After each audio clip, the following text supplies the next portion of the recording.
The gavel slammed down with finality as the judge ordered the black single mother to leave his courtroom immediately.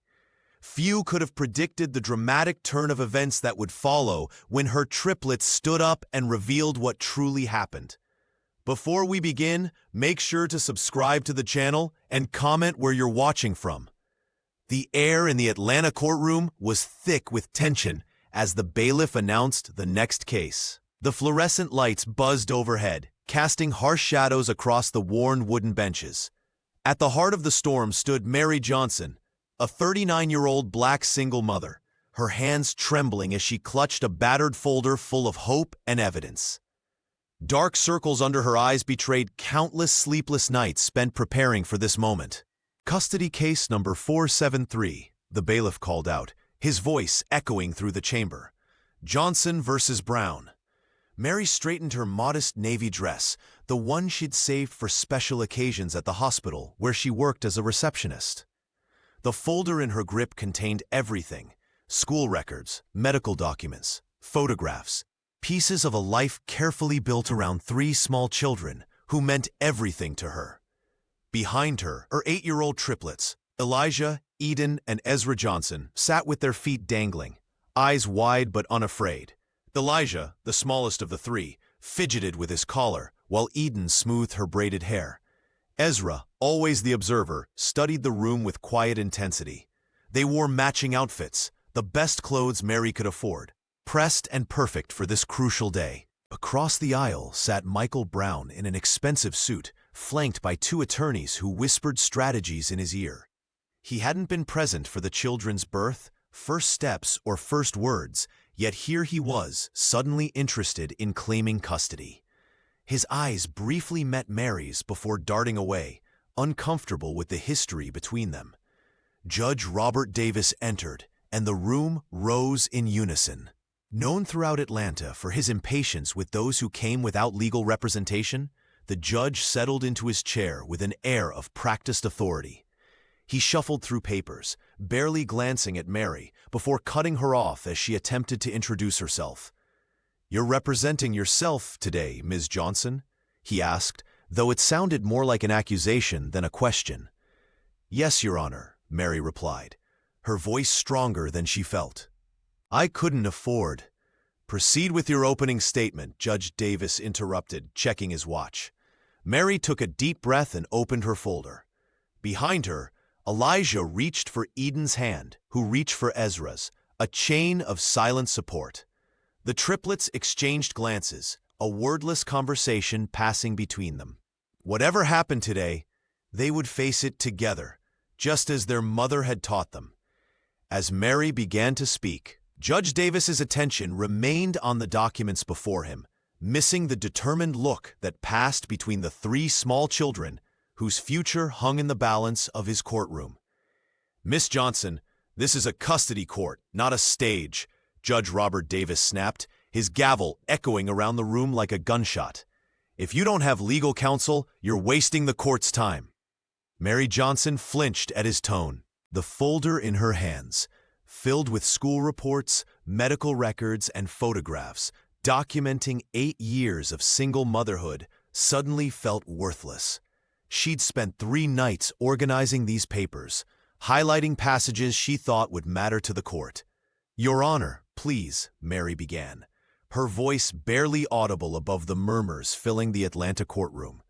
"I couldn't afford an attorney, but I've prepared." The judge silenced her with a dismissive wave. His eyes, cold and impatient, never fully met hers. "The court has procedures, Miss Johnson. Without proper representation, you're simply not equipped to handle a custody dispute of this nature." Mary glanced back at her children. The triplets sat perfectly still, their small hands folded in their laps, just as she'd instructed them that morning. 8-year-old Eden's eyes were wide with confusion. Beside her, Elijah and Ezra exchanged worried glances. "But these are my children," Mary whispered, her voice breaking. Judge Davis adjusted his glasses and shuffled the papers before him.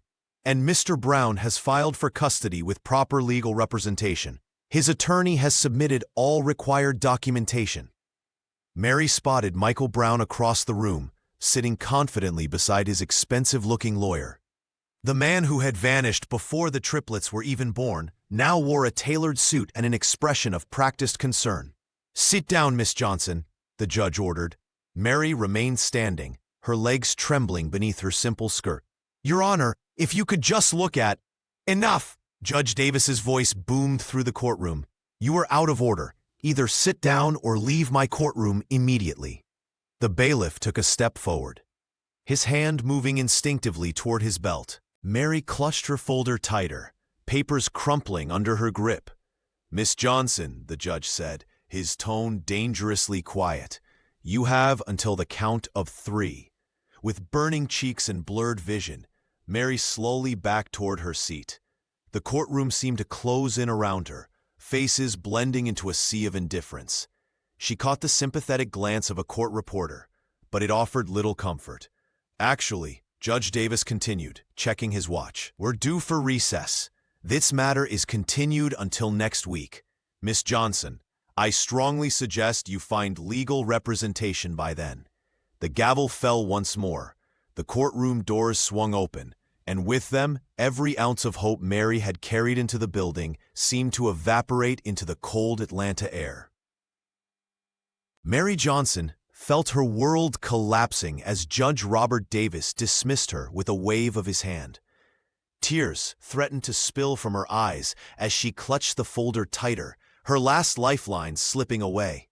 The courtroom seemed to shrink around her, the walls closing in as whispers rippled through the gallery. This was it. Her chance to keep her family together was evaporating before her eyes. Then something extraordinary happened. Elijah Johnson, the smallest of her 8-year-old triplets, quietly slid off his seat. With determination etched across his young face, he climbed onto the wooden bench, his small sneakers barely making a sound. Standing tall despite his diminutive stature, he raised his chin and spoke with a clarity that belied his years. "Please, Your Honor, let us tell the truth." Those 7 words, delivered without a tremor, silenced the entire courtroom. The bailiff, who had been moving to escort Mary out, froze mid-step. The court reporter's fingers hovered motionless above her keyboard. Even the ceiling fans seemed to pause their lazy rotation. Judge Davis, notorious throughout Atlanta for his impatience with self-represented litigants, turned his gaze toward the child. His stern expression flickered with something unexpected, surprise, perhaps even a reluctant admiration. The judge's hand, which had been reaching for his gavel, slowly returned to rest on the bench. "Young man," he said, his voice softer than it had been moments before, "court proceedings have rules that must be followed." Elijah didn't flinch. "I know about rules, sir. My mom teaches us about respect and listening. But sometimes grown-ups need to hear what kids know, too." Mary reached for her son, her heart swelling with both pride and fear. "Elijah, please!" But something had shifted in the atmosphere of the courtroom. The other triplets, Eden and Ezra, moved closer to their brother, forming a united front. Eden slipped her hand into Elijah's, while Ezra stood slightly behind, his watchful eyes never leaving the judge's face. Judge Davis leaned forward, fingers steepled beneath his chin.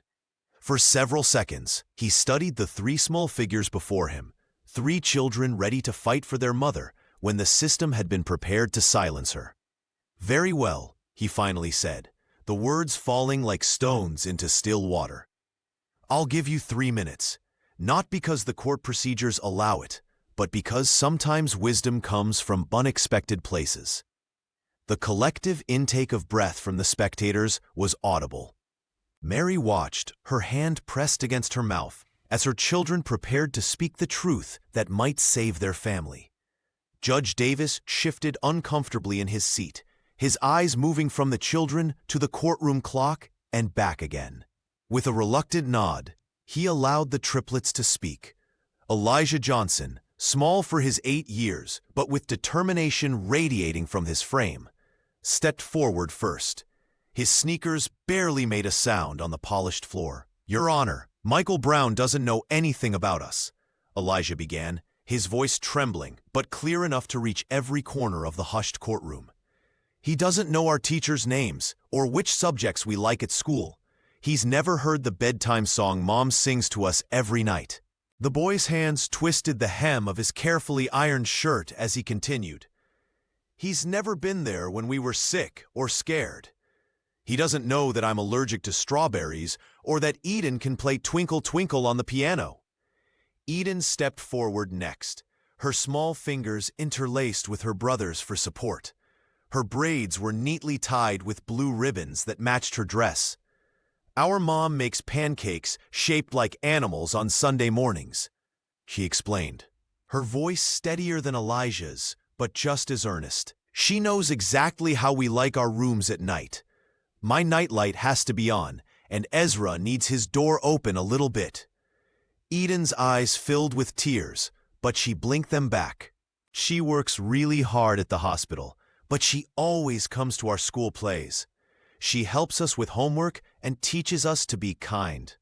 Our house isn't big, but it's full of love." The courtroom remained silent, captivated by the children's simple truths.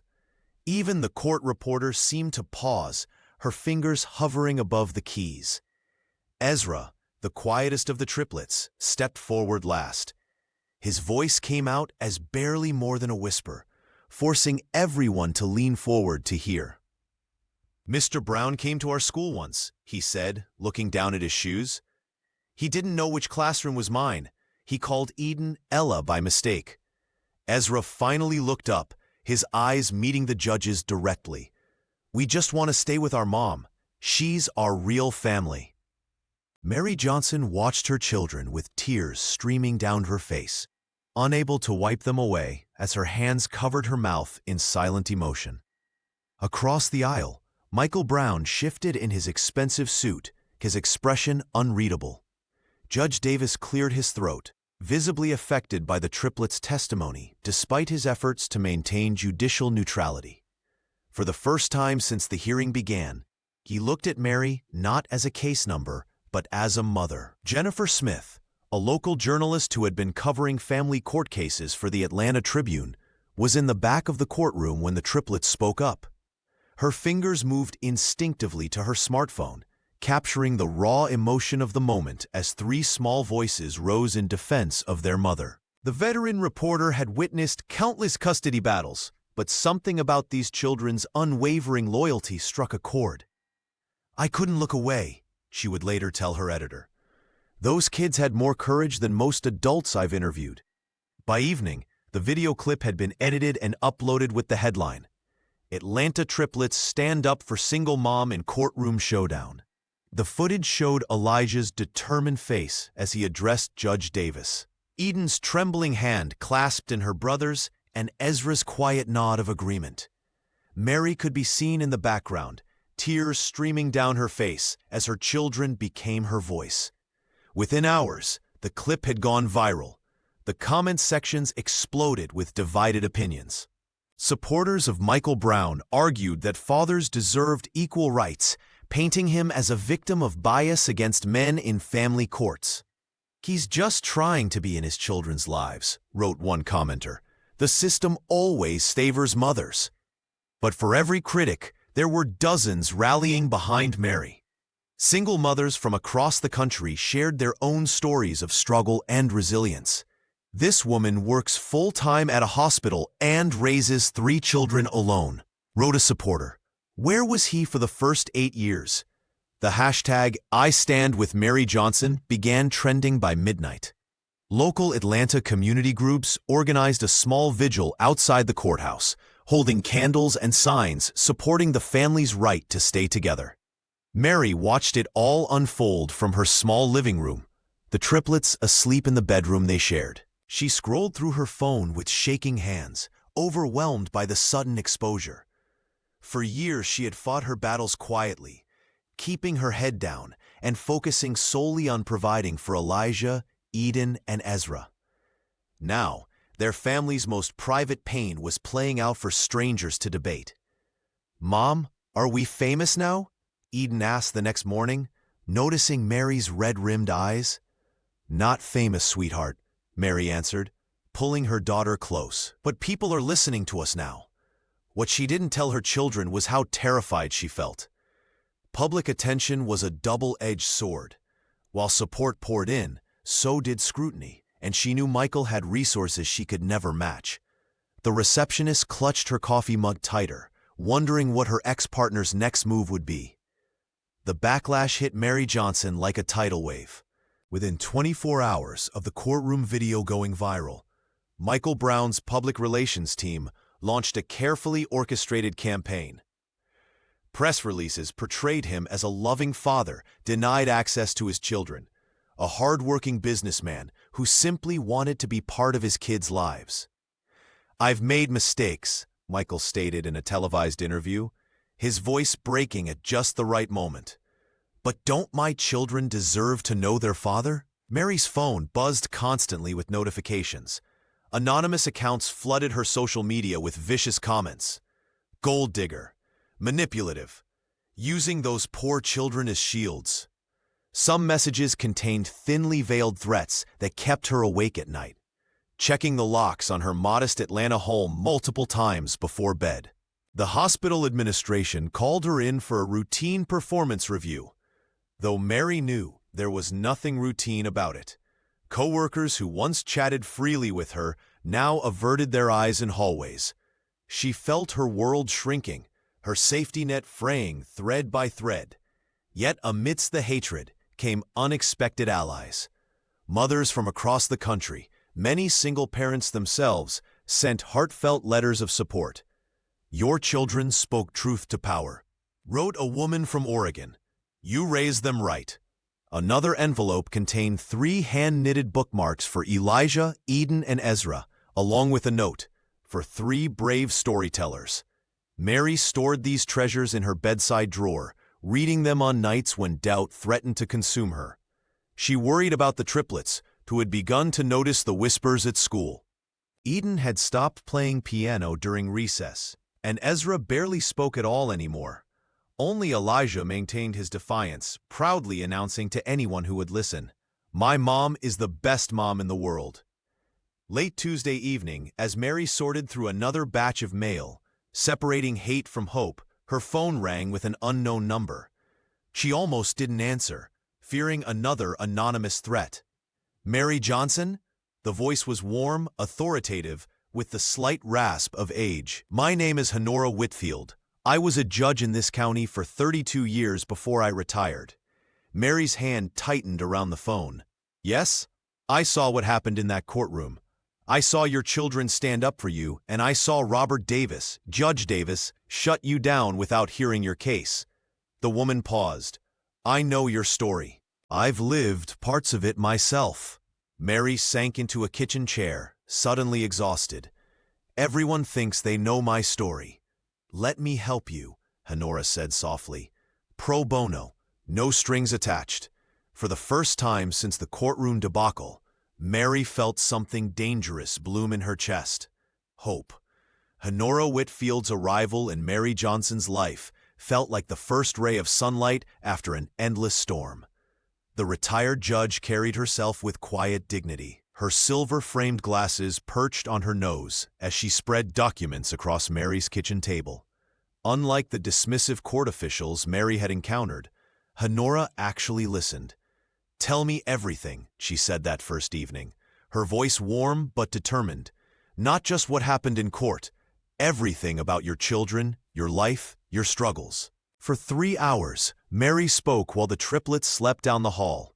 She described Elijah's nightmares about being taken away, Eden's refusal to practice piano since the hearing, and Ezra's newfound habit of building protection devices from household items. When tears finally came, Honora simply passed her a tissue and waited. "The system wasn't built for women like us," the retired judge finally said. "But I've spent 40 years learning how to navigate it." Each evening after her hospital shift, Mary would arrive home to find Honora already there, sometimes cooking dinner for the children while reviewing case files. The triplets adored her immediately, especially when she brought old law books for them to use as building blocks. "You're not just another black single mother fighting the system. Honora told Mary one night after the children were asleep, "You're a woman defending her family against calculated injustice. There's a difference." Through her connections, Honora began investigating Michael Brown's sudden interest in the triplets. What she discovered left Mary breathless with anger. Michael's development company was pursuing a controversial, family-oriented community project in Southwest Atlanta. The contract, worth millions, hinged on projecting a family-friendly image to neighborhood committees and investors. He needs custody, or at least visitation, to present himself as a devoted father, Honora explained, showing Mary documents linking Michael to the development. His company's bid specifically mentions his commitment to family values as a selling point.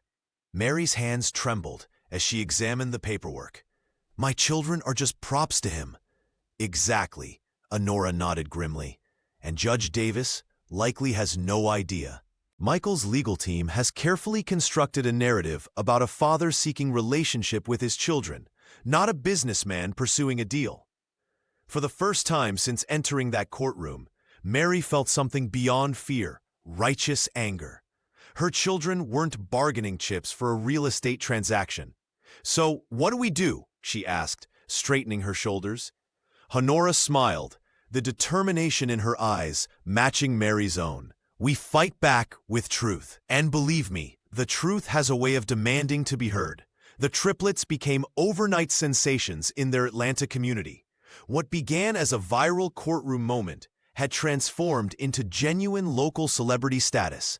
Elijah, Eden, and Ezra Johnson were invited to perform at their elementary school's annual fundraiser, an event that typically drew only parents and a handful of neighborhood supporters. This year was different.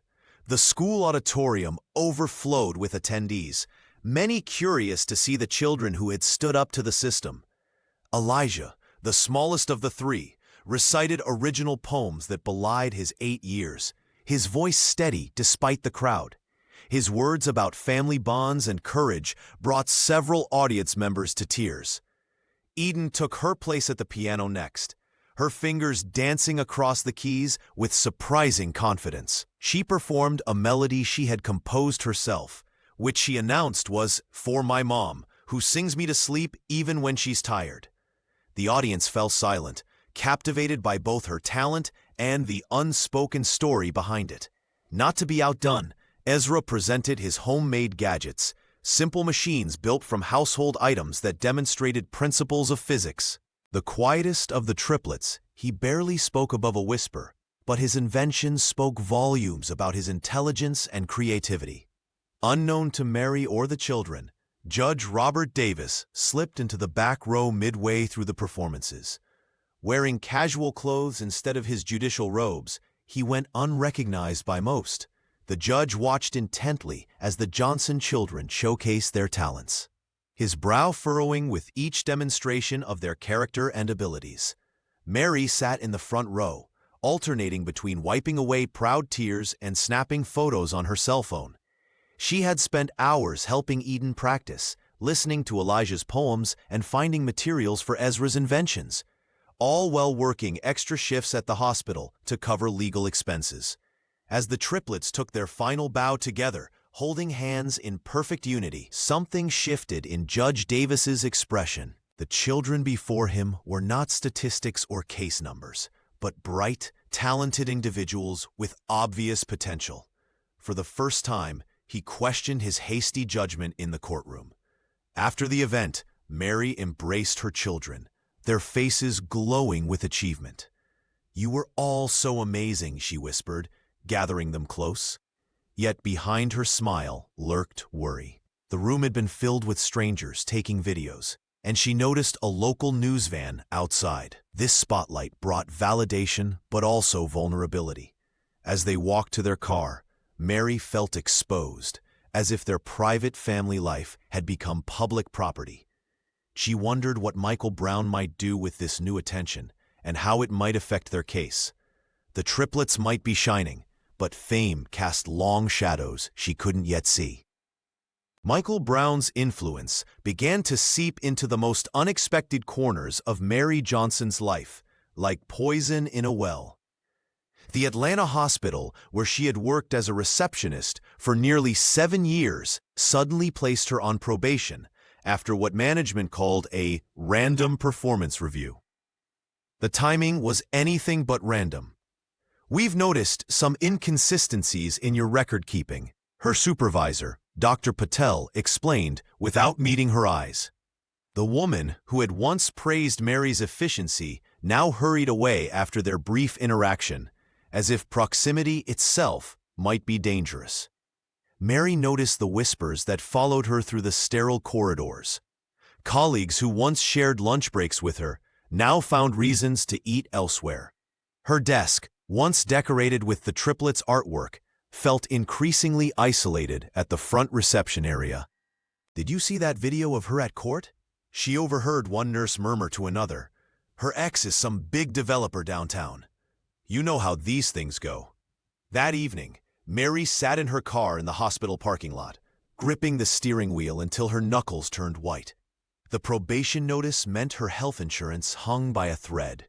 Insurance that covered Ezra's asthma medication and Eden's yearly eye exams. The receptionist position had been her anchor through 8 years of single motherhood, providing stability when nothing else did. "Am I losing everything because I dared to fight?" she whispered to herself, tears threatening to spill. Mary had always taught her children to stand up for what was right, but the cost seemed impossibly high now. At home, the triplets sensed something was wrong the moment she walked through the door. Elijah, always the most perceptive, wrapped his small arms around her waist without a word. "Tough day, Mom?" Eden asked, already setting the table for dinner without being asked. "Just tired, sweetie," Mary replied, forcing a smile. She wouldn't burden them with adult problems. They were carrying enough already. Later that night, after homework was finished and teeth were brushed, all 3 children piled into her bed instead of their own. It had become their ritual since the court hearings began. "We're going to win, Mom," Ezra whispered, his usually quiet voice filled with certainty as he nestled against her shoulder. Mary felt Elijah's hand slip into hers on one side and Eden's on the other. Their small fingers intertwined with her own, creating a circle of unspoken strength. In that moment, despite the whispers at work and the mounting pressure, Mary found her resolve again. These 3 children were worth every battle, every whisper, every sacrifice. Tomorrow would bring new challenges, but tonight, surrounded by the triplets' unwavering faith, Mary knew she would continue fighting. The tension that had been building for weeks finally snapped on a Tuesday afternoon. Mary Johnson was filing patient records at the hospital when her cell phone rang. Elijah's teacher, panic threading through her voice.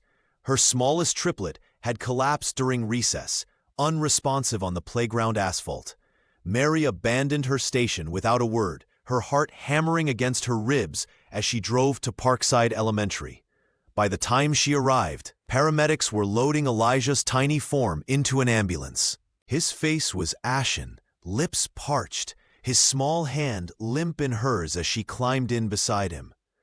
"Stress and severe dehydration," the emergency doctor explained at Atlanta Memorial.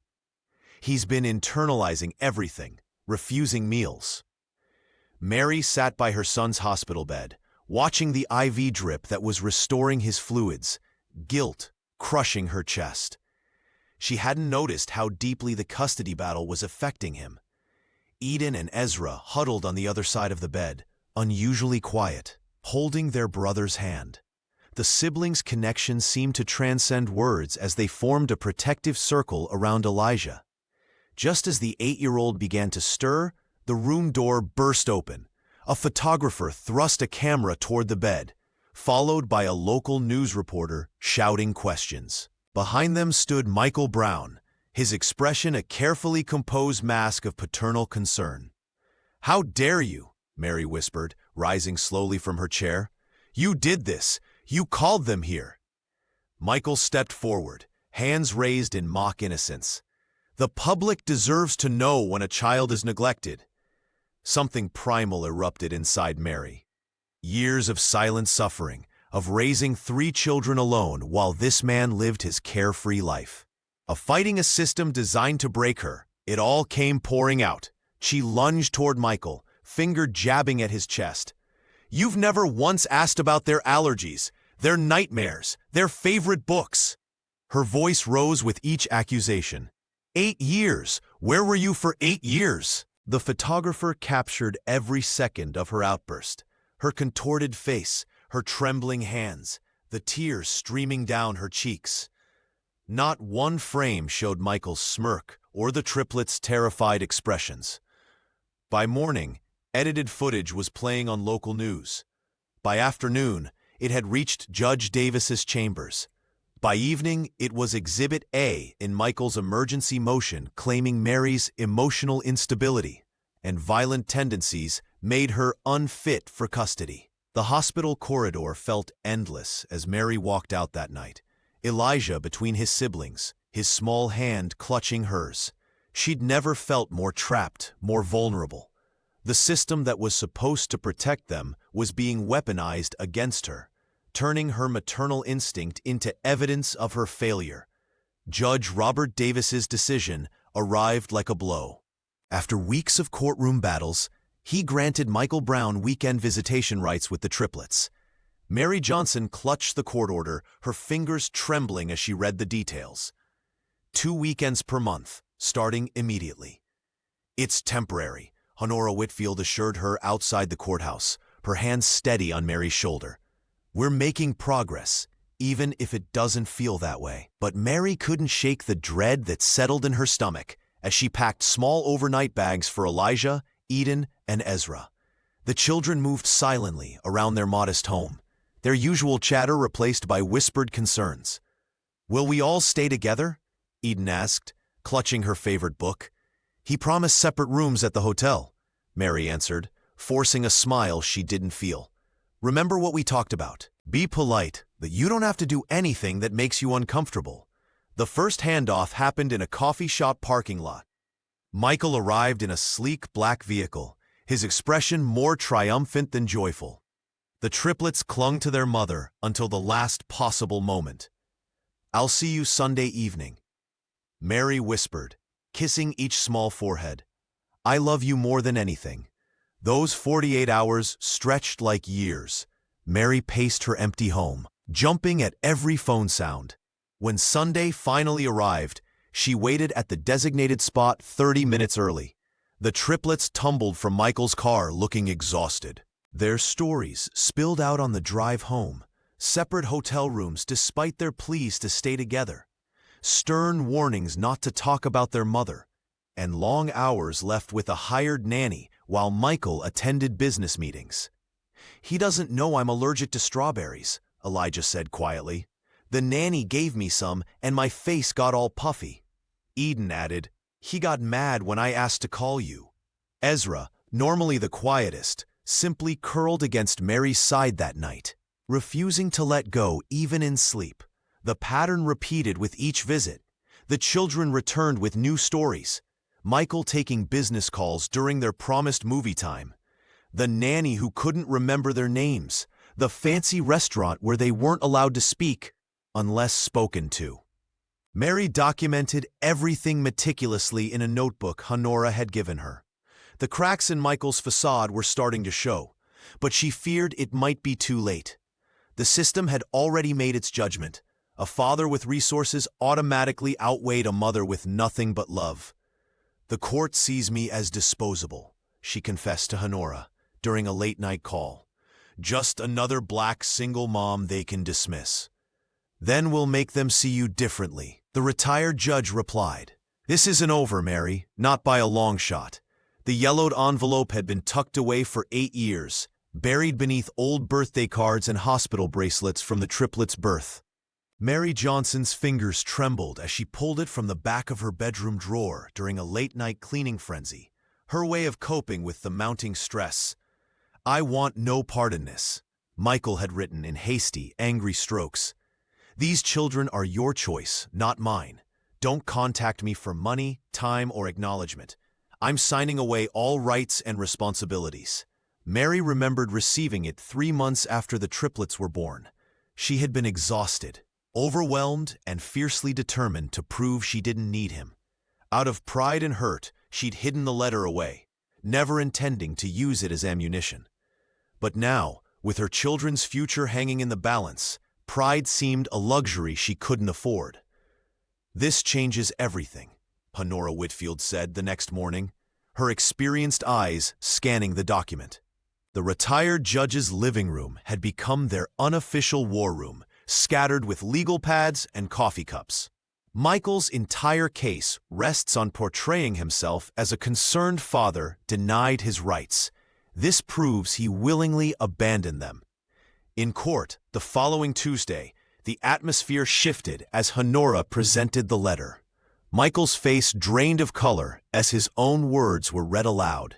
His attorney attempted to object, claiming the document was obtained improperly, but Judge Davis overruled him.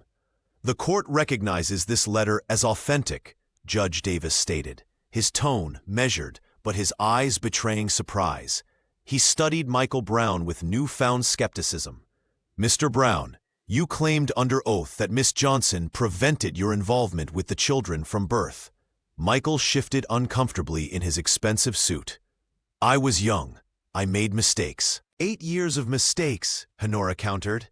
8 birthdays, 8 Christmases, 8 first days of school, all without a single attempt at contact until this custody filing coincided with your development project.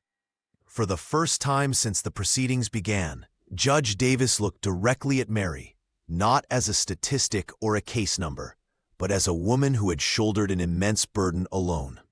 The triplets sat behind her, Elijah and Eden holding hands while Ezra fidgeted with a small electronic device he'd brought. "The court will take a 15-minute recess," Judge Davis announced, his gavel striking with less force than usual. As he retreated to his chambers, Mary caught the subtle shift in his expression. A crack in his judicial armor, a glimpse of humanity breaking through. Mary turned to her children, gathering them close. "Whatever happens," she whispered, "we face it together." The closed-door hearing took place in Judge Robert Davis's chambers, a space rarely seen by those without law degrees. Mary Johnson sat nervously at the edge of her seat, her hands clasped tightly in her lap. Honora Whitfield had prepared her for this moment, but nothing could ease the weight of what was at stake. The triplets filed in, unusually solemn. Elijah led the way, carrying something wrapped in blue construction paper. Eden and Ezra followed, exchanging glances that contained an entire conversation only siblings could understand. "Your Honor," Elijah began, his voice stronger than his small frame suggested, "we made something for you." The judge raised an eyebrow, setting down his pen. "What is it?" Eden stepped forward. "It's our special project. We've been working on it every night after Mom goes to sleep." Ezra, typically the shadow of his siblings, added, "It's called Why We Love Mommy."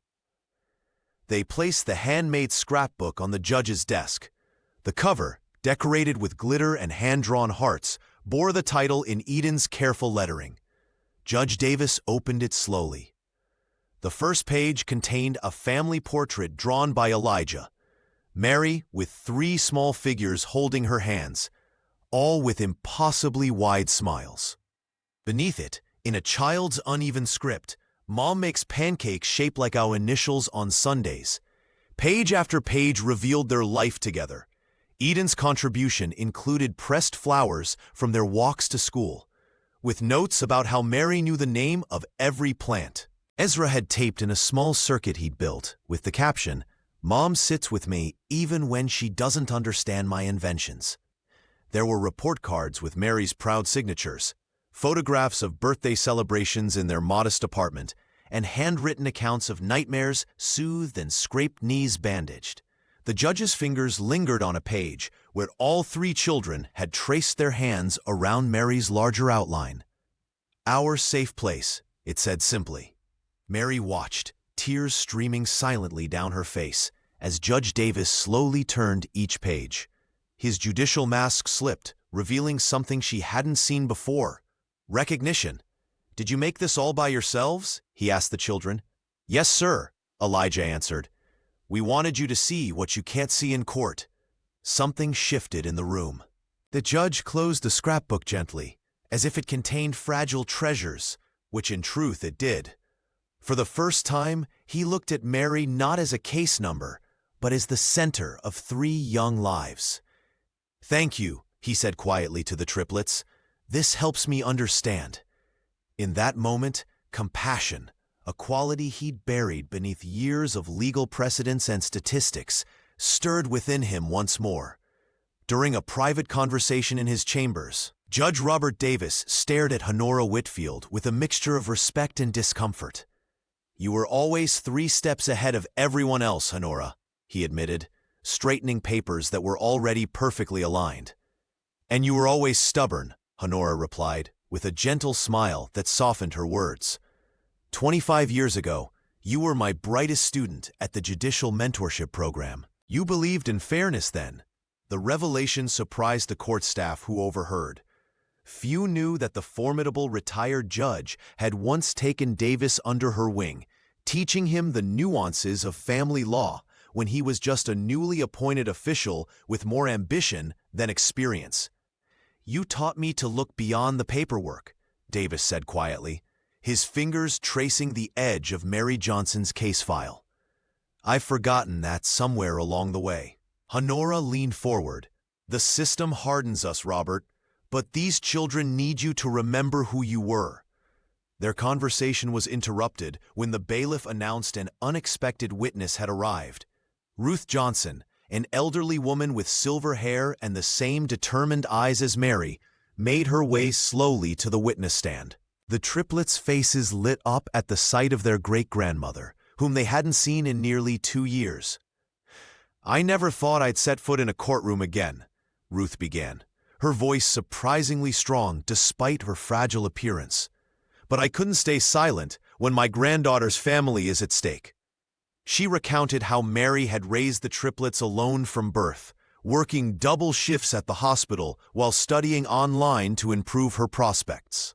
"That girl hasn't had a full night's sleep in 8 years, Ruth testified, emotion catching in her throat. But those children never went without love for a single day. Ruth described the family rift that had kept them apart, her disapproval of Mary's relationship with Michael Brown years ago. "I was wrong to judge," she admitted, "but Michael was wrong to abandon them. And now he wants to claim what he never helped build." As Ruth described the Christmas when Mary had sold her mother's jewelry to buy the children winter coats, Eden began to cry silently. Ezra reached for his sister's hand, while Elijah stood tall, his small shoulders squared with pride. Judge Davis watched the family's connection, something shifting behind his judicial mask. For the first time, he saw not a case number, but a family with history, with wounds, with love that had survived against formidable odds. When Ruth finished, the courtroom remained silent, tissues appearing in hands throughout the gallery. Even Michael's attorney looked down at his notes, momentarily unable to counter the raw truth of a grandmother's testimony. The courtroom fell silent as Sophia Martinez, a counselor from the Triplets school, approached the witness stand. Her hands trembled slightly as she adjusted her glasses, but her voice remained steady as she recounted a disturbing encounter with Michael Brown. "He offered me $5,000 to write a negative assessment of Mary Johnson's parenting," Sophia testified, her eyes fixed on Judge Davis.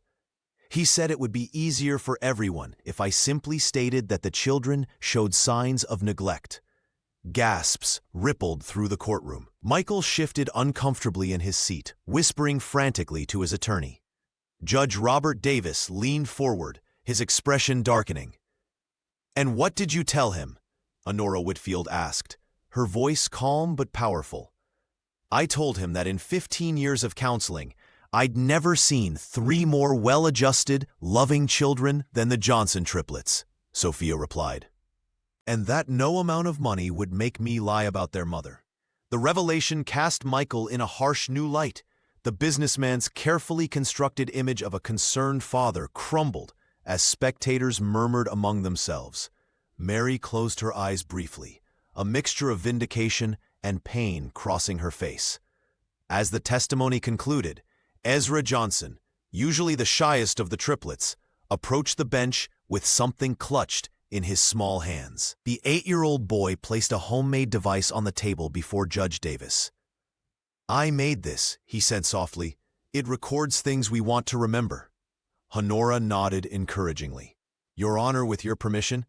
Judge Davis gestured his approval, curiosity evident in his expression. Ezra pressed a button, and suddenly the courtroom filled with the gentle sound of Mary's voice, singing a lullaby. The melody was simple but haunting, a song about stars guiding the way home, about love that never ends even in darkness.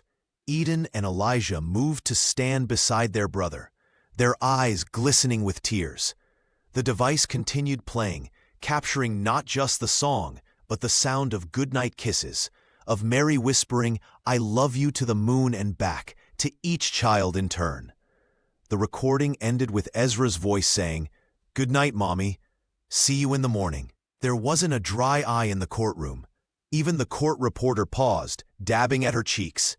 Judge Davis cleared his throat several times before speaking. "And this happens every night?" he asked Ezra. The boy nodded solemnly. "Every single night, even when she's really tired from work." In that moment, the legal battle transformed into something profoundly human. A mother's love, captured in a child's invention, impossible to deny or discount. Honora Whitfield's phone rang at 3 in the morning. The retired judge fumbled for it in the darkness, instantly alert when she heard the hushed voice on the other end. "I can't give my name," the woman whispered. "I'm the head nurse at Atlanta General. What they're doing to Mary Johnson isn't right." By dawn, Honora held a manila envelope containing a printed memo that made her hands shake with anger. The document, bearing the hospital's letterhead, detailed a special review of Mary's employment record, requested specifically by a board member with ties to Michael Brown's business ventures. "This is illegal influence," Honora muttered as she drove to Mary's modest home. The morning sun cast long shadows across the lawn where Elijah and his siblings had planted sunflowers the previous spring. Mary answered the door in her uniform, dark circles under her eyes betraying another sleepless night. When she saw the memo, she sank into a kitchen chair. "He's trying to take everything," she whispered, fingers tracing the hospital logo. "My children, my job, my dignity." Honora placed a steadying hand on her shoulder. "This is exactly what we need. It proves Michael's manipulation extends beyond the custody case." That afternoon, they presented the evidence to Judge Davis in his chambers. The judge examined the document, his expression darkening with each paragraph. For years, he had prided himself on seeing through deception in his courtroom. Now, he realized he might have been blind to the most important truth of all. "This suggests a pattern of behavior," Judge Davis said, removing his glasses. "Mr. Brown appears to be using his connections to systematically undermine Miss Johnson's stability." Honora nodded. "His interest was never about the children. It's about control and public image for his business dealings." The judge's pen tapped against his desk as he considered the implications. "I'm ordering a full investigation into Mr. Brown's actions regarding Miss Johnson's employment." When they left the chambers, Mary exhaled for what felt like the first time in months. Outside the courthouse, the triplets waited with a neighbor, their faces lighting up at the sight of their mother. Ezra, usually so quiet, ran forward first. "Did you win?" he asked, his small hand slipping into hers. Mary knelt down to meet his eyes. "Not yet, sweetheart, but the truth is starting to come out." Honora watched the family embrace, thinking about how cases like this rarely made headlines.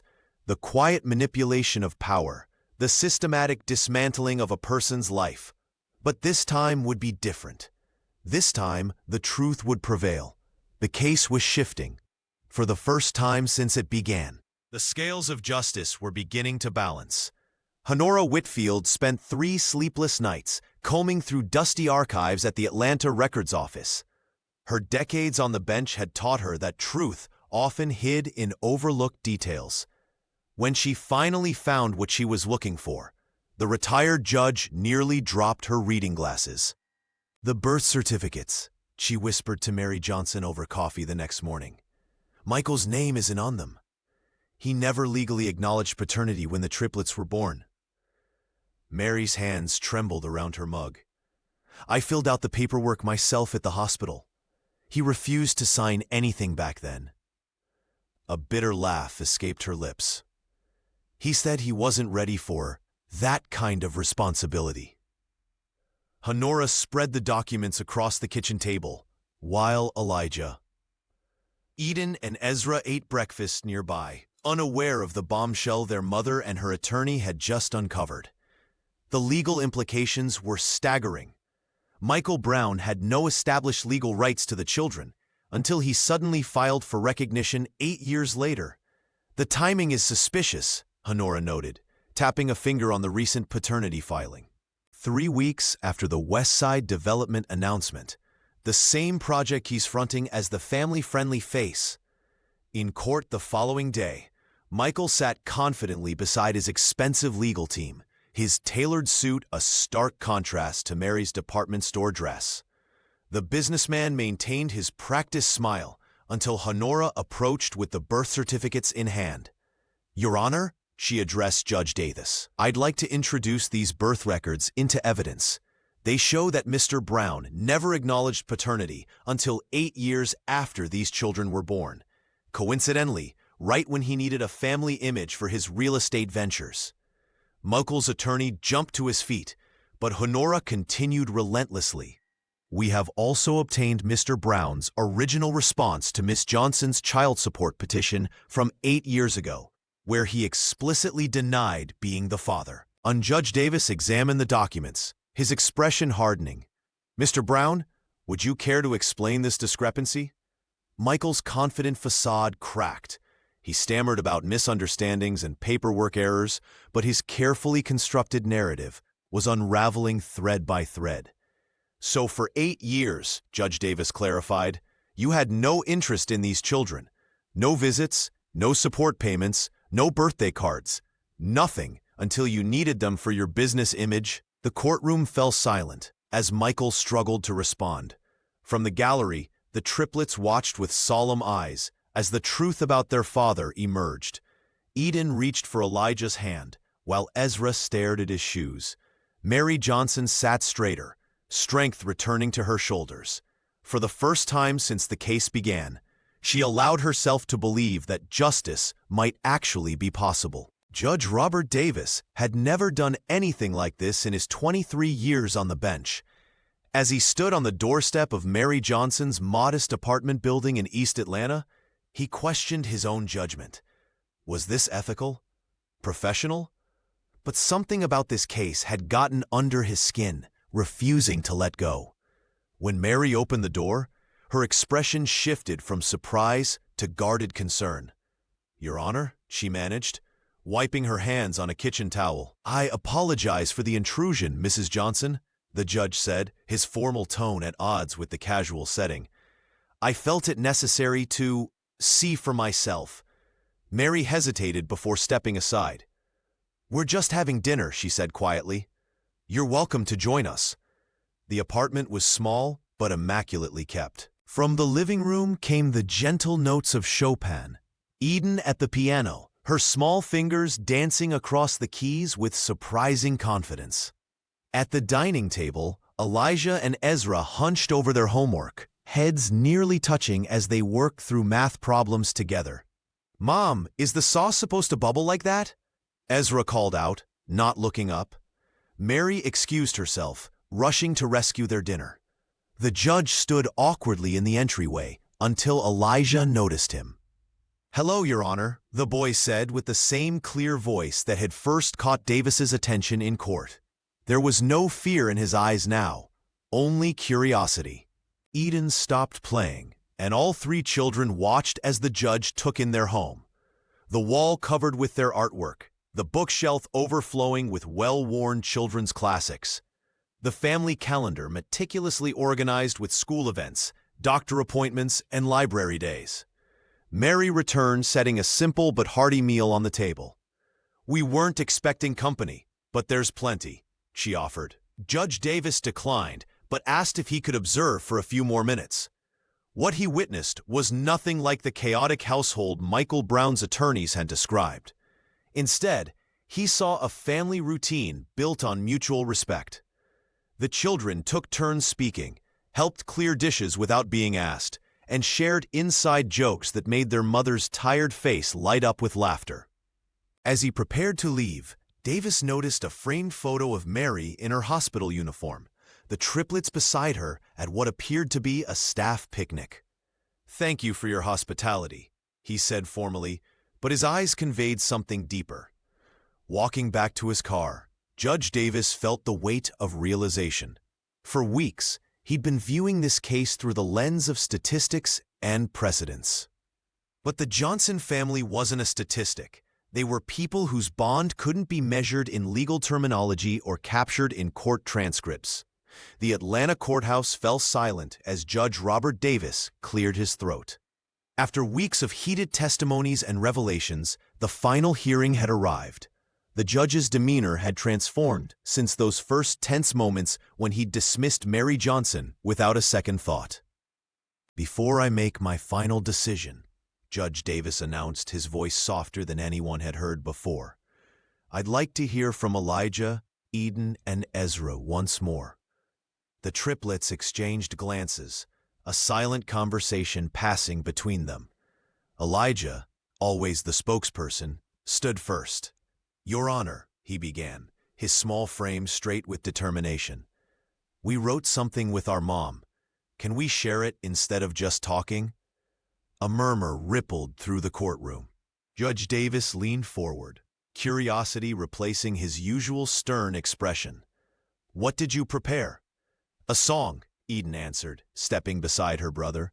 "We call it 3 Small Voices." Honora Whitfield smiled from her seat beside Mary, squeezing the mother's hand, as tears formed in her eyes. This hadn't been part of their legal strategy, but perhaps it was exactly what the court needed to hear. The bailiff brought 3 chairs to the front. Ezra, the quietest triplet, carried a small electronic device he had modified himself, a simple speaker that would provide soft background music for their performance. Mary watched, her heart swelling with pride and fear. These 8-year-olds had shown more courage than many adults she knew. Across the room, Michael Brown shifted uncomfortably, his expensive suit suddenly seeming like armor that couldn't protect him from the truth. The triplets began to sing. Their voices, though young and occasionally off-key, carried a sincerity that penetrated the formal atmosphere of the courtroom. Eden's musical training was evident in her confident melody, while Elijah's poetic words told their story of a mother who worked double shifts, sang lullabies despite exhaustion, and never let them feel the weight of her struggles. 3 small voices, 1 big truth, they sang in unison.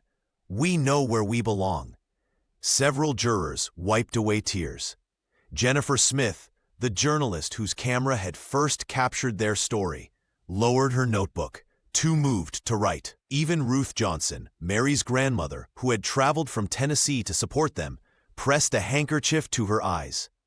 As the final notes echoed through the courtroom, Michael lowered his gaze to the polished table before him. For the first time, perhaps, he truly saw what he had tried to destroy. Not just a custody case, but a family bound by something his money couldn't buy. The silence that followed seemed sacred. No one moved. No one spoke. The truth, carried on 3 small voices, hung in the air, undeniable, unbreakable, and ultimately unstoppable. The courtroom fell silent as Judge Davis delivered his verdict. Full custody is awarded to Mary Johnson. Those 7 words washed over Mary like a healing balm. She closed her eyes, tears streaming down her face as Elijah, Eden, and Ezra rushed to embrace her, their small arms creating a fortress of love around their mother. Victory had come, but not without cost. Within days, Mary received termination papers from the hospital. Michael's final act of retaliation proved his connections. Their family photos had been splashed across social media, their private struggles now public property. Yet standing in their modest living room that evening, surrounded by her children, Mary felt a peace she hadn't known in months. "We won because we stayed together," Ezra whispered, his inventive mind already working on a new gadget to celebrate. 3 weeks later, at a private spring celebration hosted for court staff and their families, the Johnson triplets took center stage. The event, held in a community garden blooming with new life, seemed the perfect backdrop for their family's fresh start. Eden's fingers danced across the borrowed piano keys as Elijah stepped forward, his voice clear and strong. "This song is called We Speak for Her," he announced, nodding to his siblings. Their voices blended in perfect harmony, telling the story of a mother's sacrifice and children's unwavering faith. In the audience, Jennifer Smith discreetly wiped away tears, her camera capturing this moment of triumph for a final article. Honora Whitfield watched with quiet satisfaction, her hand resting on Ruth Johnson's shoulder. The grandmother who had reconnected with her family through crisis now beamed with unmistakable pride. Judge Davis, who had announced his retirement the previous week, rose to address the gathering when the performance ended. The man who once silenced Mary with his gavel now stood humbled before her family. "In 27 years on the bench, I've learned that sometimes justice comes not from the law, but from the mouths of children brave enough to speak," he said, his voice thick with emotion. "The Johnson family has taught us all about courage." Mary stood behind her children, hand on heart, watching as Michael Brown's carefully constructed case against her had crumbled under the weight of truth. He hadn't attended the celebration. His real estate deal had fallen through once his manipulations became public. As the triplets' voices soared in an encore, Mary caught Honora's eye across the garden. The retired judge nodded knowingly. They had proven that systems could be challenged, that stereotypes could be shattered, and that love, fierce, protective, and unwavering, could change everything. The Johnson family walked home together that evening, 4 silhouettes against the setting Atlanta sun, their shadows stretching long but unbroken behind them.